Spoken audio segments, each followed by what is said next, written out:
Maravilha. Para quem chegou depois, bom dia. Hoje nós vamos falar, pessoal, deixa eu já abrir uma telinha aqui.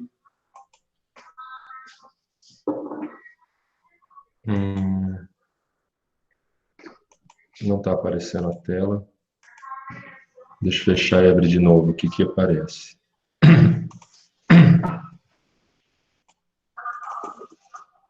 Hoje nós vamos falar, uma parte da aula vai ser para falar do trabalho que eu pedi para vocês. Eu vou explicar um pouco melhor o que é para fazer. Quem já fez, uns poucos que já fizeram, né? Pode olhar e mandar de novo.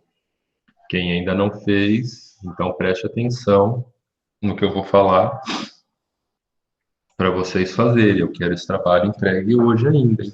Não é para entregar amanhã.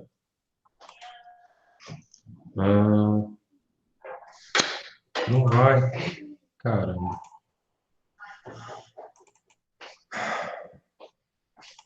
Vamos ver se agora vai. Agora vai.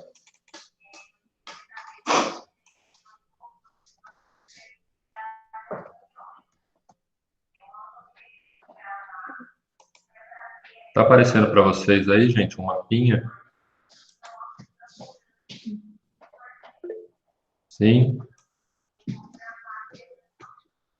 Maravilha. Bom, pessoal, eu vou falar hoje de uma forma muito resumida, porque é um assunto extensíssimo da história, né, e da arte também, mas eu vou focar mais um pouco na história do que na arte, porque a arte vocês já estão tendo a chance de ver nos trabalhos que vocês estão fazendo. Vocês podem pesquisar um pouco mais, vocês vão encontrar muita informação, mas eu vou falar do Renascimento, gente. Eu não sei se vai ser só nessa aula, possivelmente vai ter um pouco mais na aula que vem também, mas o que eu vou falar para vocês é desse período que tanto influencia até hoje a nossa vida, a nossa cultura, as nossas referências, porque qualquer pessoa no mundo moderno sabe o que é uma Mona Lisa, sabe o que é Leonardo da Vinci, sabe o que é um Michelangelo. Então, vários artistas e várias obras dessa época do Renascimento, eles existem até hoje, eles resistem até hoje e afetam a gente sem nem mesmo nos percebermos disso, nos apercebermos. Então, hoje eu vou focar mais na história, depois eu entro um pouco mais nos aspectos técnicos, embora todas as nossas últimas aulas em que eu falei de proporção, perspectiva, sombreamento e composição, foi justamente para vocês conseguirem agora olhar essas obras e perceberem como elas foram pensadas e construídas. Então, vamos lá, gente. A Renascença, esse mapinha que vocês estão vendo aí... Não, peraí. Eu vou ter que começar um pouco antes. Então, vamos lá. Ó, tá aparecendo um mapa para vocês aí do Mediterrâneo. Acho que vocês conseguem acompanhar o mouse andando na tela, né? E aí vai ficar mais fácil para eu apontar as coisas. Vamos lá. Lá pelo ano... Bom, nós tínhamos falado da última vez sobre os gregos e a arte grega. Então, os gregos vieram os romanos. Aqui, ó, nós temos a Grécia aqui, temos Roma aqui. Os gregos estavam no auge da arte deles, da cultura, da democracia, sempre lembrando que essa arte, cultura e democracia só foram possíveis graças ao sistema político grego, ou melhor, ao sistema de política externa dos gregos, que era pilhar, saquear e escravizar. A gente tem sempre que lembrar disso. Pois bem, aí o mundo virou, né? Como o mundo sempre gira, e aí foi a vez dos gregos serem escravizados pelos romanos. Os romanos, eles criaram um império gigantesco, que engloba toda essa área do Mediterrâneo. Eles criaram colônias e cidades em praticamente em praticamente todas as costas dos países aqui do Mediterrâneo e até além, até um pouco além. Então, para vocês terem uma ideia também, né, aproveitando, quando na época de Jesus Cristo, quando Paulo resolveu se tornar apóstolo e começar a divulgar a palavra de Jesus Cristo, olha só, Israel, que é longe pra caramba da Itália, era colônia romana. Então era um império gigantesco. E por que que é importante lembrar disso? Porque foi justamente a invenção, o nascimento. Eu falei invenção porque o Jesus que nós conhecemos hoje é um Jesus histórico, né? Não dá para saber exatamente, mesmo para aqueles mais fiéis à Bíblia, não dá para saber exatamente como é que foi esse Jesus na realidade. Mas muito bem, com esse nascimento de Jesus muda tudo. Se Jesus não tivesse nascido, possivelmente a Itália, a Roma, o Império Romano teria quebrado e um outro império teria surgido no lugar. E a gente estaria, assim, vivendo de império em império até hoje, sempre passando das mãos de um imperador, de um rei para o outro. Mas Jesus nasceu e começou a surgir o cristianismo. Lá no século IV, o imperador Constantino, de Roma, resolveu transformar todo o Império Romano, resolveu converter todo o Império Romano para o cristianismo. E isso foi um passo fundamental para que viesse a surgir mais de 1000 anos depois o que a gente conhece hoje por capitalismo. Mas como é que foi isso? Então vamos lá. Eu tenho que passar muito rápido porque eu estou condensando 2000 anos de história em meia hora, né? Então nem sei se eu vou conseguir, mas vamos lá, vamos continuando. Até aqui tudo bem, pessoal? Império Romano, gregos, depois romanos, aí a Roma vira cristã. Seguindo. Alguém falou bom dia aqui. Bom dia, Guilherme, bom dia. Muito bem, seguindo. Depois que Roma se torna cristã e expande o seu império, a igreja se torna muito poderosa. Se torna muito poderosa mesmo. E ao se tornar poderosa, ela começa a afetar o poder dos estados. Estado não é o que a gente entende hoje por estado, né? Estado são as pequenas cidades-reinos que haviam. Algumas eram um pouco maiores, algumas eram realmente impérios, mas a maioria desses estados eram cidades. Eram pequenos agrupamentos de pessoas que se denominavam um estado. Igual as cidades-estados que a gente viu lá da Suméria, lá atrás. Muito bem. A igreja começou a exercer forte influência sobre esses estados, a ponto de, em determinados momentos, ele determinar mesmo quem seria o rei ou não. Só que essa igreja se tornou tão poderosa que ela começou a punir, a eliminar os inimigos, quem questionava ela. E isso nos levou para a Idade Média. A Idade Média, a Baixa Idade Média, né, no começo, foi o período de trevas mesmo. A igreja, e isso eu estou falando por fatos históricos de novo, né? Estou aqui sem querer desrespeitar a igreja de hoje em dia, a igreja católica de hoje em dia. Mas é fato que a igreja, durante muitos séculos, o que ela fazia era simplesmente eliminar, entendam por eliminar do jeito que vocês quiserem aí, quem não concordasse com ela. Muito bem. Séculos e séculos se passaram, até que vieram as cruzadas. Vocês sabem o que são as cruzadas, pessoal? O que foram as cruzadas? Alguém fale para mim aí. As cruzadas foi a cassação da Igreja Católica por tudo aquilo que eles consideravam hereges. Onde aconteceu as cruzadas? Onde aconteceram, aliás? Qual era o grande objetivo das cruzadas?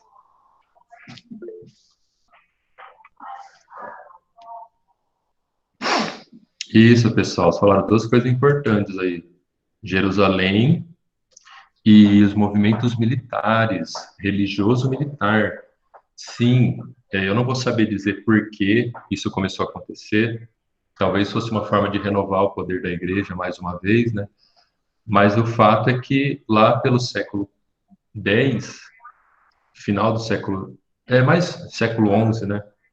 Lá pelo ano 1000 e pouquinho, 1010, 1020, alguma coisa assim, eu não vou lembrar a data exata agora, mas começou a haver esses movimentos religiosos militares, começaram a surgir ordens militares religiosas, a ordem dos templários, a ordem dos hospitalários, a ordem, tem uma terceira ordem super famosa também, germânica, que eu não vou lembrar agora, mas então, começou a surgir essas ordens religiosas militares, em que os reis, os duques, os nobres investiam dinheiro nessas ordens para que elas protegessem os fiéis e eles pudessem ir até Jerusalém.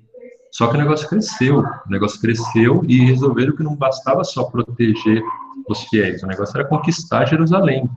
Lembrando, esse é um motivo, provavelmente é o maior dos motivos. Lá no século VIII nasceu Maomé, e aí começou a surgir aqui no mapa, né? Voltando aqui para o nosso mapa, aqui no norte da África e no que a gente conhece hoje por Oriente Médio, começou a surgir o movimento do islamismo. E ele começou a tomar tudo aqui. Houve um momento na história da Europa que a Espanha e boa parte aqui da Turquia, Bulgária, Romênia, era tudo islâmico. Então a Europa, o cristianismo estava perdendo espaço para o islamismo. Então as cruzadas foram uma forma de reocupar esses espaços. E aí vieram as guerras sobre Jerusalém. Ao conquistarem Jerusalém, também se estabeleceram linhas de comércio. Os grandes responsáveis por isso foram os judeus. Os judeus, eles podiam transitar entre os cristãos e os islâmicos. Se vocês estiverem ouvindo uma voz aí, a minha esposa, numa reunião online também. Então, ela está falando bem alto lá também. Então, vamos lá, gente, continuando.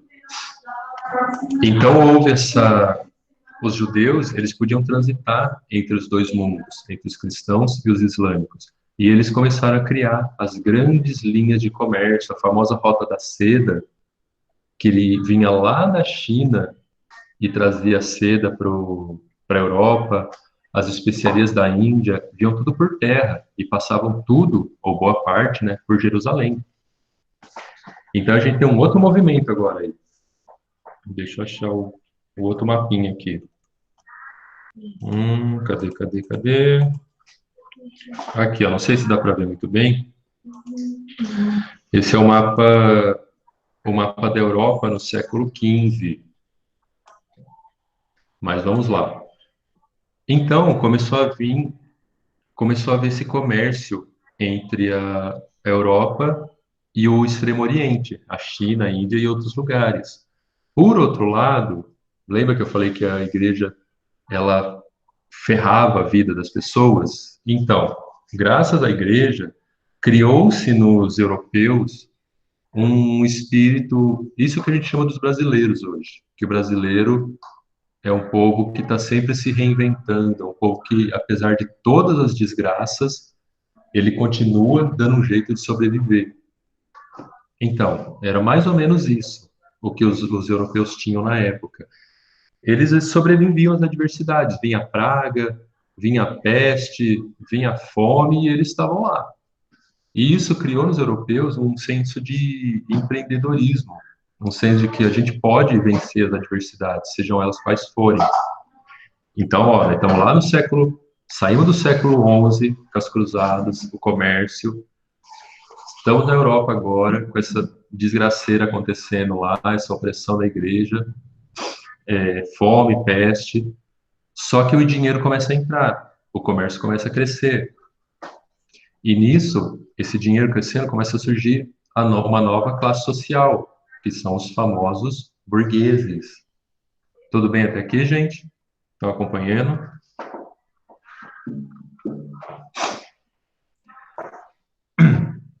Sim, senhor. Alguém quer perguntar alguma coisa?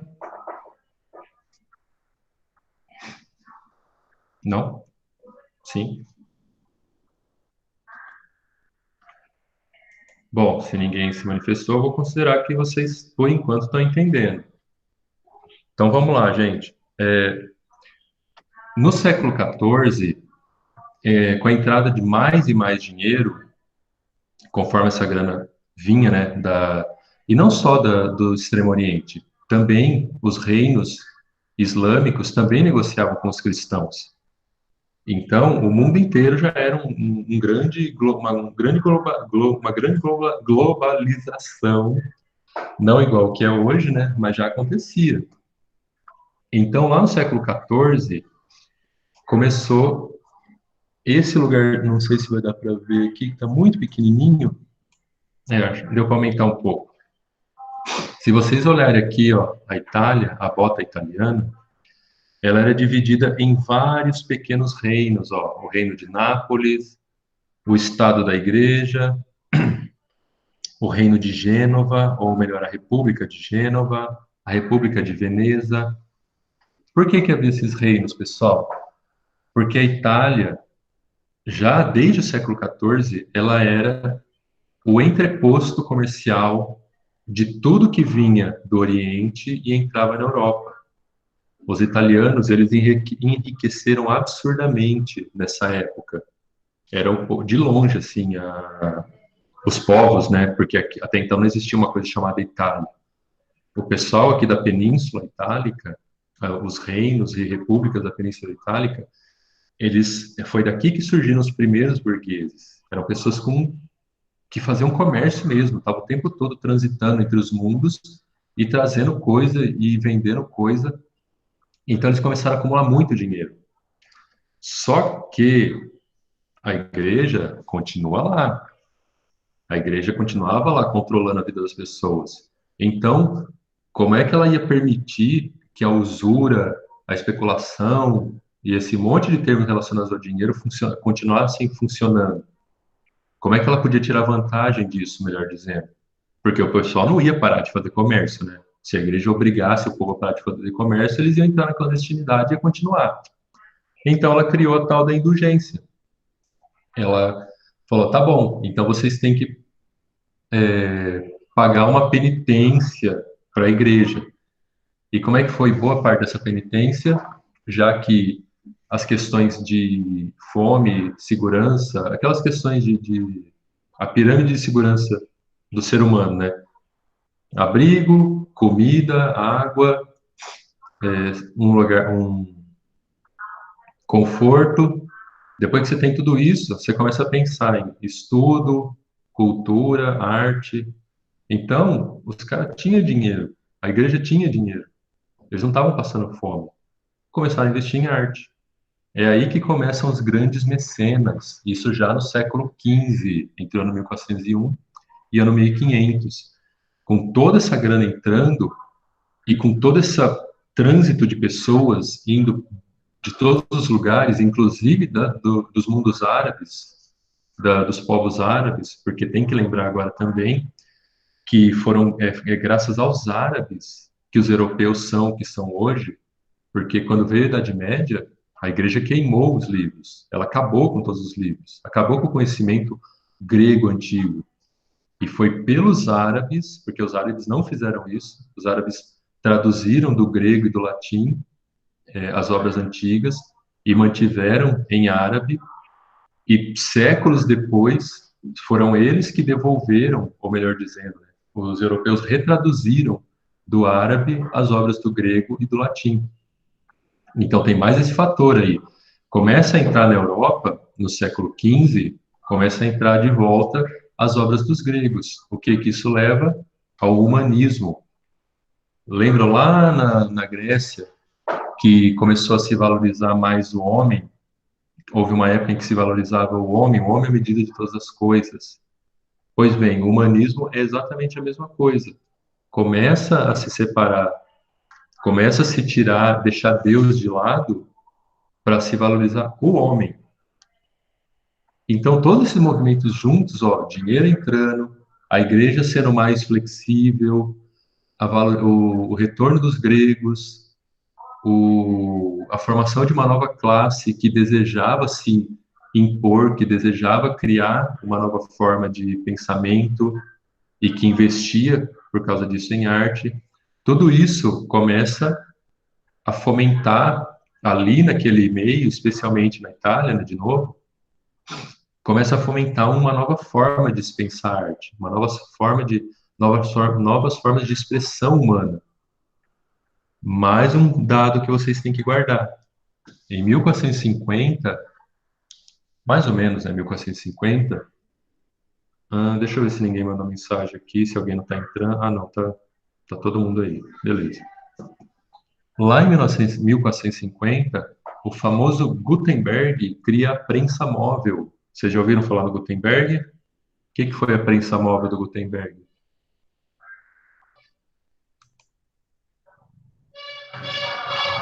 E aí, pessoal?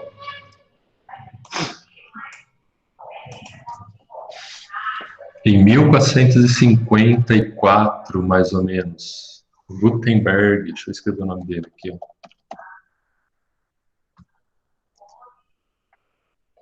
Qual foi a invenção do Gutenberg?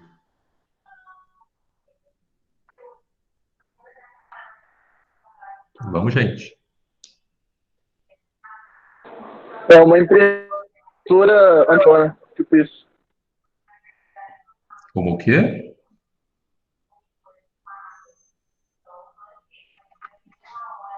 Tá no caminho, vai. O quê? Uma impressora, tipo isso. Uma impressora? É, uma máquina de fazer impressão, não é? Isso, mas não era o nome impressora, se chamava prensa. A prensa é a forma antiga de se fazer livros. Eu não sei se eu vou ter uma foto dela aqui. Não, eu não tenho. Deixa eu ver se eu acho no Google rapidinho aqui, enquanto eu falo com vocês. Mas então, prensa de Gutenberg.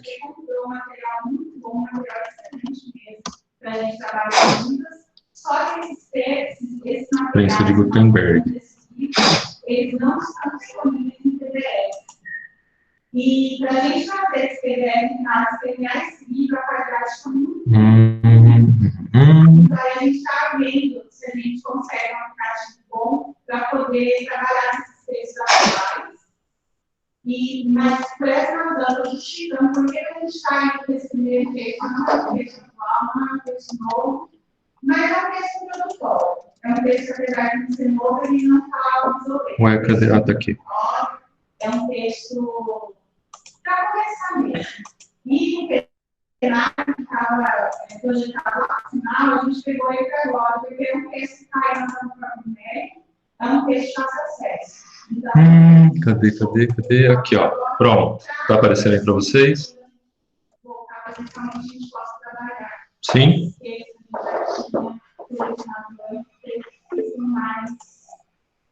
Não? Ué.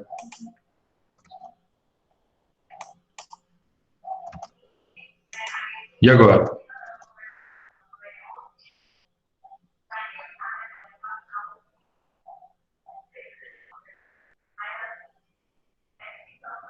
Tá aparecendo? Ué.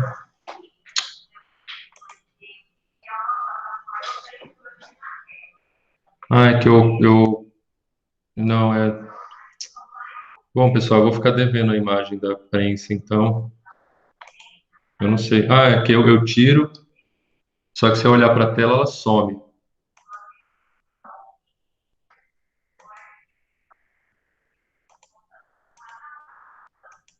Agora vai. Agora vai.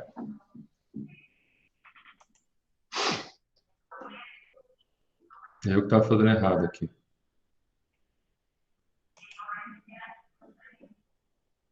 Eita. Não está indo, não.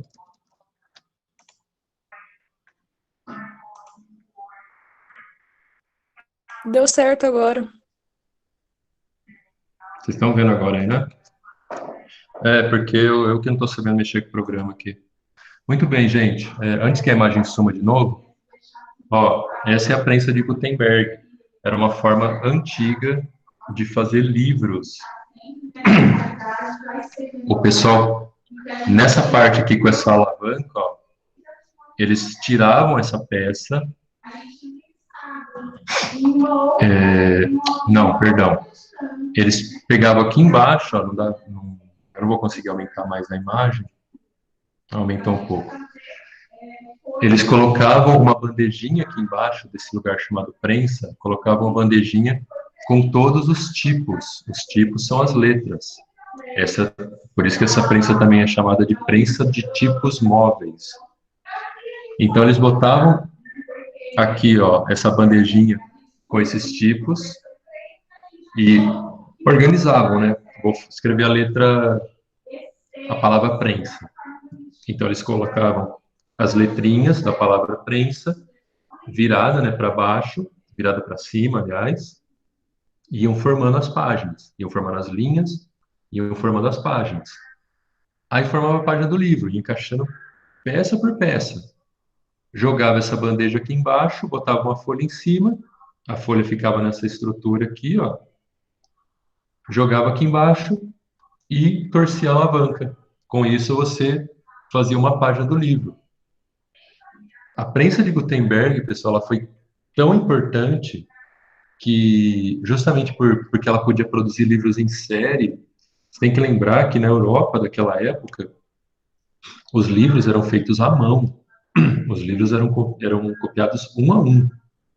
Então, você levava, tipo, 1 ano para fazer um livro. Com a prensa de Gutenberg, você podia fazer 10 livros, 100 livros em apenas um dia. Então, na verdade, não levava um dia, porque você tinha que desfazer todos os tipos, né? Refazer. Então, vamos pôr assim, então, você levava, para fazer 100 livros, para fazer um livro você levava um ano, uma pessoa levava um ano antes, agora para fazer 100 livros levava um mês. Então, de qualquer forma, foi uma puta de uma economia de tempo. E a prensa, ela se difundiu por toda a Europa. Em 50 anos, haviam 250 prensas de Gutenberg ao redor de toda a Europa. Então, de repente, houve uma explosão de conhecimento por toda essa região. E os livros também, lógico, né, foram exportados para as regiões adjacentes. Então, a gente está falando aqui de um acúmulo gigantesco, né, considerando a história humana, né, até aquela época, um acúmulo gigantesco de conhecimento e riqueza. A riqueza vindo do comércio e o conhecimento vindo dessas trocas de informação. E não foi por acaso, não foi coincidência. Agora eu vou tirar a imagem e voltar lá para o coisas. Vou deixar minha carinha aparecendo aqui para vocês por enquanto. Então, não foi coincidência que poucas décadas depois viriam 2 grandes movimentos que mais uma vez revolucionariam o mundo, que foram as grandes descobertas, a descoberta da América, né, e tal. Não por acaso Cristóvão Colombo era genovês, lembrando aquele mapinha da Itália, né, que tinha a República da Itália ali no norte. Então, Cristóvão Colombo, conhecendo, tendo lido muito, né, absorvido esse conhecimento, ele redescobriu que a Terra era redonda e resolveu investir nessa viagem louca, que na época era louca.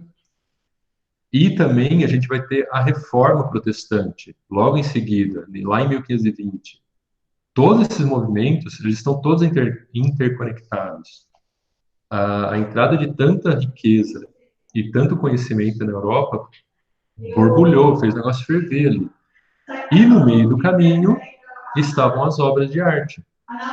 O Renascimento, ele não foi só um movimento artístico, ele também foi um movimento sociopolítico, sociocultural e político. Então, quando aconteceu, ou melhor, as obras de arte são só um sintoma desse caldeirão que estava acontecendo ali. Por que a maioria das obras são religiosas? Justamente pelo que eu falei um pouco antes, porque a maioria dessas obras era uma forma de tributo que os artistas pagavam para a igreja. A igreja permitia que se acumulasse o conhecimento, desde que pagasse o tributo para ela. Como o pessoal não estava muito afim de pagar isso em dinheiro, eles pagavam em obras de arte. Então, aquele duque que enriqueceu comercializando seda com a China, ao invés dele ter que dar um belo de uma indulgência para a igreja, ele dava um quadro muito bem pintado, né? Lógico. Claro que esse sistema de indulgência, esse sistema de ganhar o céu pagando, teve suas consequências, né? Lá em 1520, o Martinho Lutero viu que isso aí estava muito errado e pregou lá as 92 teses dele contra a Igreja Católica. Ele foi qual que é a palavra? Excomungado da Igreja, só que isso abriu a porta para o movimento protestante. Mas eu não vou entrar na questão do movimento protestante, eu vou ficar aqui em 1500 mesmo. Então, isso é a história do Renascimento, pessoal. É muita informação, eu sei, então tem muitas coisas acontecendo aí ao mesmo tempo. Eu vou lembrar de mandar para vocês um link. Aliás, a página da Wikipédia, eu estava olhando há dias atrás, ela é muito boa para explicar todo esse movimento. Ali mostra muito bem toda essa, desde o de 1300 até chegar em 1500. Vocês podem consultar ele lá, que vocês vão entender bem. Alguma dúvida, gente? Eu sei que foi muita coisa que eu falei agora, mas vocês conseguiram entender o crescendo aí, a história? Eu não está aparecendo nem minha cara para vocês, mas vocês estão me ouvindo? Alguém está aparecendo seu rosto. Ah, sim, eu só botei a minha cara aqui para vocês verem, para matar a saudade de mim mesmo. Alguma dúvida, gente? Podem perguntar. Qualquer curiosidade que vocês tiverem, lógico, né, relacionado ao assunto, qualquer dúvida que vocês tiverem, podem perguntar. Para quem não sabe, o Leonardo da Vinci, ele fazia as obras dele porque ele era pago. Ele era um gênio. Só que ele não fazia nada de graça. Ele era muito espertinho. E isso, vários outros artistas da época, né? Não só ele. Muito bem, pessoal. Eu vou mostrar para vocês agora as obras. Eu vou falar as obras que eu mandei para vocês. E eu vou falar para quem ainda não entendeu o que é para ser feito. Ó, vamos pegar uma obra qualquer aqui, deixa eu ver. Vamos pegar essa aqui, ó.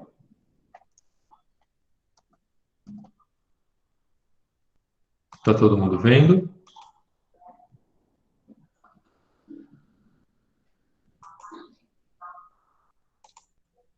Vocês estão vendo aí o quadro?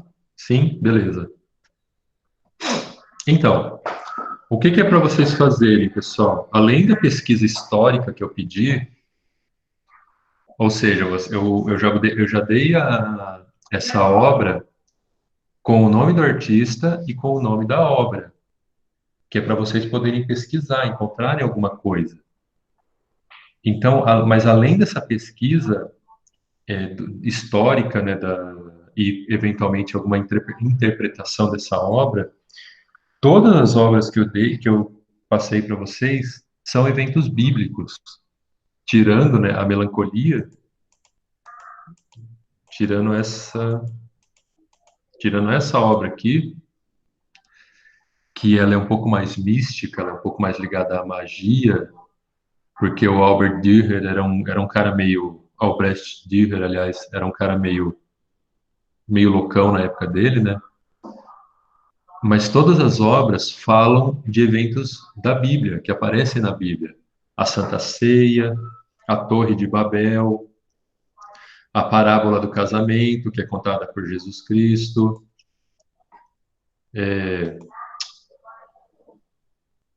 que é aquele evento do...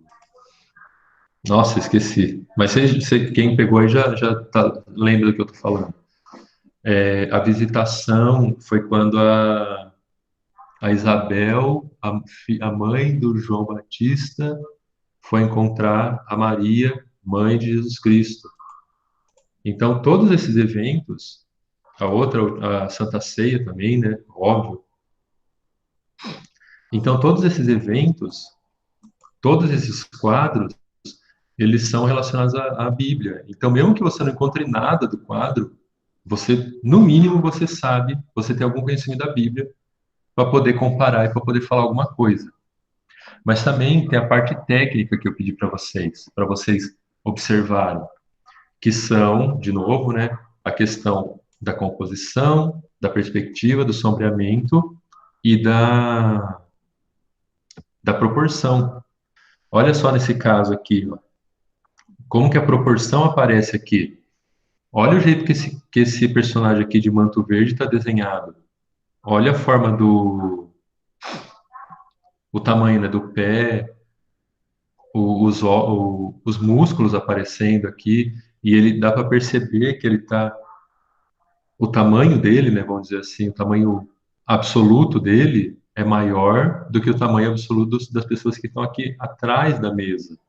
Então, isso cria um senso de profundidade. Também as sombras, ó, o cesto de pão aqui do lado, eles têm uma sombra que permite para você saber que essa sombra vem de que é a luz que gera essa sombra vem de algum lugar aqui à esquerda. E é óbvio que é algum lugar que está na frente do pessoal, porque está iluminando os rostos deles. Mas olha que estranho, essa sombra que gera, essa luz, aliás, perdão, essa luz que gera uma sombra tão bem definida nesse cesto, não gera uma sombra tão bem definida nesse rosto, ou mesmo no rosto de Jesus Cristo aqui, ó. Ou mesmo nesse personagem aqui do lado que eu não sei quem é. Então essa sombra não está exatamente bem distribuída, bem pensada. Pensando na questão da perspectiva, dá para ver que essa obra foi feita usando a perspectiva. Ó, você vê aqui pelos cantos da mesa, pelo chão, né, também quadriculado, ó, se você alinhar essas retas, pegar essas linhas e levar elas até o horizonte, elas vão se encontrar todas em algum lugar aqui nessa janela. Ó. Essa linha aqui também, essa linha aqui também, o canto da mesa, né, que eu tinha falado e parei de falar, ó, ele também vai indo, vai indo, vai indo, vai indo. Se você pegar uma régua e tentar alinhar isso aqui, você vai perceber que todos estão indo mais ou menos para cá. Mas se você pegar realmente a régua e levar no extremo, você vai perceber que nem todos chegam no mesmo ponto de fuga. Isso é um detalhe interessante dessa obra. O que mais? Falando da composição. É a composição que faz a gente, de novo, né? Como eu falei de composição, é você fazer o seu cérebro aceitar que aquilo é uma realidade, que a obra que está sendo apresentada é uma realidade possível. Então, nesse caso, ó, você tem um fundo que imita um salão, um prédio, sei lá. Você tem uma paisagem na janela. Você não está vendo um chroma key verde aqui, mostrando espaço ou algo assim. É uma simulação de uma realidade que está lá fora também. Você tem uma mesa, você tem pessoas sentadas, tem até uns animais e uns alimentos no chão aqui. Esse quadro foi feito, ele foi composto para imitar a cena de pessoas sentadas numa mesa comendo. Nesse caso, né, a gente sabe que é Jesus Cristo e os apóstolos. E, aliás, eu nunca sei, né, quem são todos os apóstolos. Só dá para saber, essa obra aqui fica mais claro. Só dá para saber mesmo quem é Jesus e quem é Judas. Porque o Judas sempre está com o saquinho na mão, né? E nesse caso, colocaram até uma faquinha perto da mão dele aqui, ó, para ele já esfaquear Jesus mesmo. E o próprio Jesus Cristo, né? Possivelmente, esse senhor do lado é o Pedro, e o jovem aqui do outro lado é o João, que são os apóstolos mais conhecidos, né? Os outros, sei lá quem é. Aí vai ter o Lucas, o Tiago e todo esse povo, o Tomé, todo esse povo aqui em volta. Então, a partir da composição, a composição, aliás, não é essencial para você saber que essa obra representa a Santa Ceia, mas a composição é fundamental para você aceitar que essa seja uma obra possível, que essa seja uma realidade possível, que o seu cérebro consiga compreender, consegue compreender, aliás, que consegue. São pessoas em volta de uma mesa comendo. Seu cérebro lida com isso tranquilamente. Você já viu pessoas sentadas numa mesa comendo. O que mais? Falei de sombreamento, falei perspectiva, falei composição e proporção, falei de tudo. Então é isso que eu quero que vocês façam, pessoal. Eu quero que vocês olhem para a obra. Deixa eu ver se alguém perguntou alguma coisa aqui, né? Que eu estou falando. Sobre a janela lá atrás, tem algum nome melhor para referenciar? Não. Sobre a janela é o fundo. É a janela que abre para o exterior, né? Do lugar. Aqui nesse quadro também tem, né? No quadro que está aparecendo agora também tem uma janelinha, né? Só que essa janela ela é maior. Ops, tá aqui. Essa janela é maior e essa janela, aliás, essa janela do quadro do Santa Croce é maior e mais alta. Parece que está mais no fundo também. Essa janela do Van Alst, ela está mais próxima e mais baixa. E é estranho que ela não ilumina tanto as pessoas, né? A maior iluminação está vindo de algum lugar atrás deles. Essa janela meio que não está servindo para nada aqui. Tirando essa sombra aqui, né? Que você vê desse mosaico que reflete aqui, você não tem muito mais informações. Você não tem muito mais interação da luz e sombra dessa janela nos personagens. Mas é isso que eu quero que vocês façam, pessoal. Eu quero que vocês olhem para a obra. Olhem para a obra. O que se diz é janela mesmo. Olhem para a obra. Olhem de novo. Olhem mais uma vez. Olhem para os detalhes mesmo. Uma obra, ela é feita para ser apreciada. Não é só para você olhar 2 segundos e, beleza, é a Santa Ceia, maravilha, próximo. O que eu quero é que vocês olhem mesmo, percebam esses elementos interagindo. E, ao mesmo tempo, procurem pesquisar sobre essa obra para vocês terem mais um pouco de conhecimento dessa época. Né? Todos esses artistas que eu dei para vocês aqui, todos eles pintaram entre 1500 e 1520, que foi no auge mesmo, né? Na alta renascença. Foi naquele momento que estava todo mundo frenético ali, não só pelo dinheiro e pela cultura, né, mas por todo o novo mundo que estava acontecendo em volta deles, por todo esse caldeirão cultural, né, que estava acontecendo.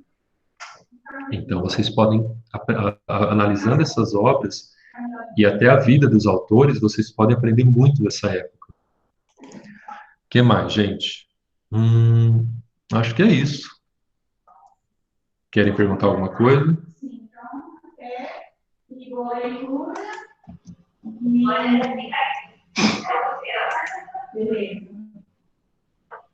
Tudo bem até aqui, gente?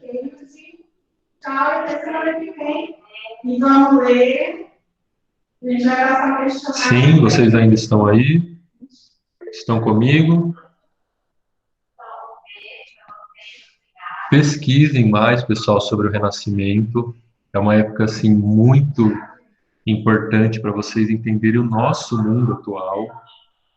Não é só para vocês, não é só uma questão histórica, não é só para passar no Enem, aliás.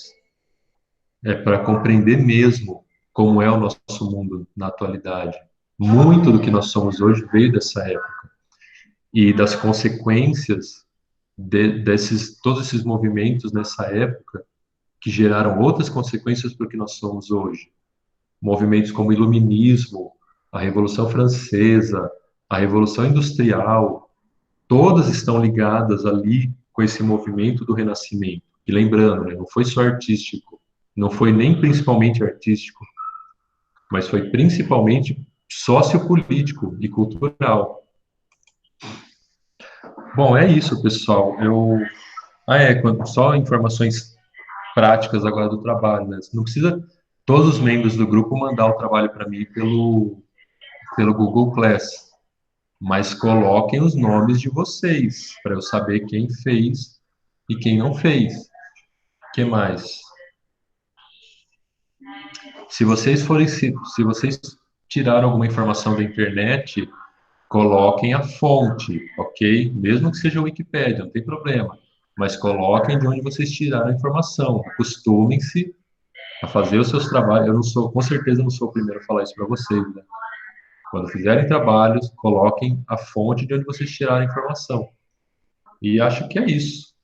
Bom, se tiver mais alguma dúvida, como sempre... Ops, deixa eu fechar isso aqui.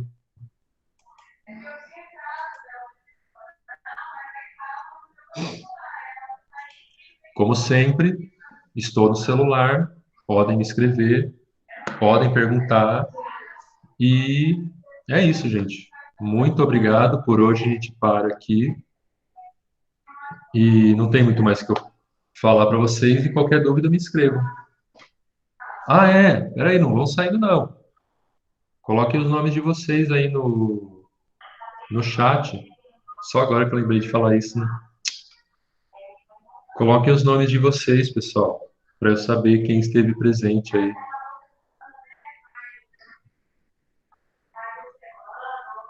E é isso. Muito obrigado para vocês. Boa semana para vocês.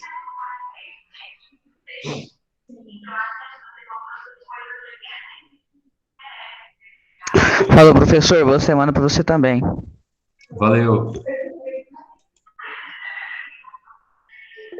Tchau, Adriano. Até mais, gente. Muito obrigado. Tchau, Adriano. Até mais. Falou, Adriano. Até mais. Valeu. Se cuida, hein?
Bom, acho que todo mundo pôs o nome, né? Vou encerrar a gravação aqui.